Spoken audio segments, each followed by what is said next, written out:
আসসালামু আলাইকুম। আজকেও আমরা সেই গিরিপথ পাড়ি দেই। কি অদ্ভুত একটা ব্যাপার, এখানে এত কাদা, এত কাদা কাদা হয়ে গেছে, একটা টানেলের মতো করে দিছে। তো এই টানেলের মতো করে দেওয়ার কেন্দ্র কি, এটা অনেক কাদা কাদা হয়ে গেছে, একদম এগুলো আইস।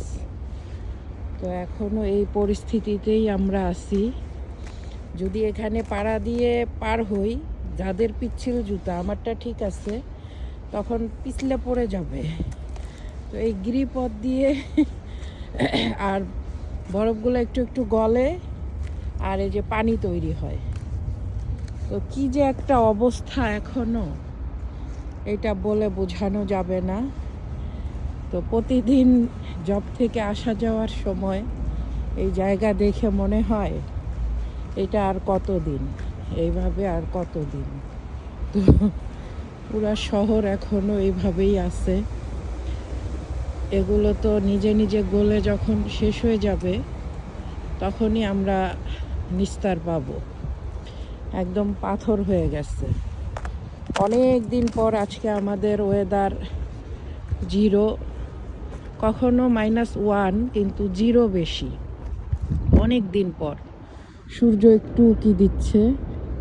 তো এই 0 ওয়েদার দেখলে ভালোই লাগে। যে হ্যান্ড গ্লোভস পরি নাই, হ্যান্ড গ্লোভস পরি নাই, কান টুপি পরি নাই। -1, 2-তে সহ্য করা যায়, 0, -1 এগুলোতে সহ্য করা যায়। কিন্তু যদি এর চাইতে বেশি হয়, তখন হাত টুপি, কান টুপি, গলা টুপি, কপাল টুপি সব পরতে হয়। তো এটাই জীবন, এটাই সাধারণ জীবনযাত্রা।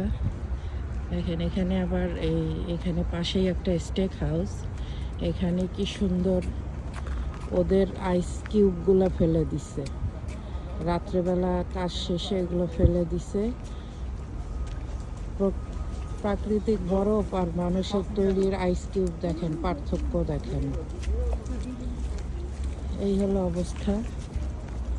ঠান্ডাটা একটু কমছে, রোদ একটু উঠতেছে। আর প্রতিদিনের মতো তো জবে যেতেই হবে।